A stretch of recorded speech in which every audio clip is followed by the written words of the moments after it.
আজকে আমি কালীঘাটে গেছিলাম। আমার মেন উদ্দেশ্য ছিল যে মমতাদির সাথে দেখা করা। যেহেতু আমার স্ত্রী এবং কন্যা ওর খুব দুঃখ পেয়েছে মমতা ব্যানার্জি হেরে যাওয়াতে। এই দেখুন আমার স্ত্রী এবং কন্যা কথা বলছে অভিষেকের সাথে, দেখা হয়ে গেল ওখানেই মমতাদির বাড়ির পাশেই, এই গেটটা ওর পাশেই।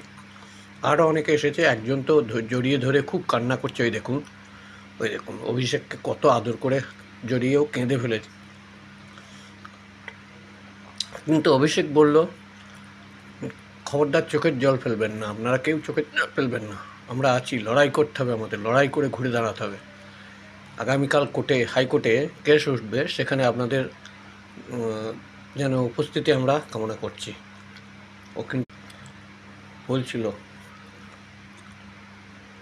সেই সব কথাই আলোচনা হচ্ছিল যে এখন আমাদের প্রথম কর্তব্য হচ্ছে যে সমস্ত কর্মীরা ঘর ছাড়া আছে, যারা অত্যাচারিত হয়ে আছে, যাদের দোকান ভাঙচুর, বাড়ি ভাঙচুর হয়েছে, তাদের জন্য আমাদের এখন রক্ষা করতে হবে, আমাদের নেতাদের পথে নামতে হবে। কিন্তু এখনও কোনো বড় মাপের লিডারকে রাস্তায় নামতে দেখছি না।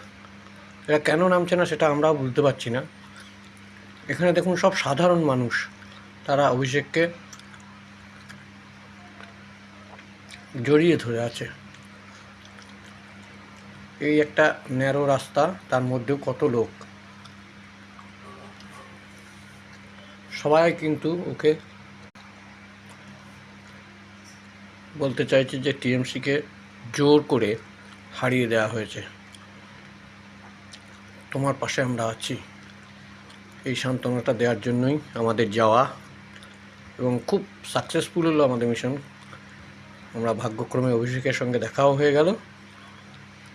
তারপর আমরা কালীঘাটে পুজো দিয়ে আমরা যথারীতি বাড়ি ফিরলাম।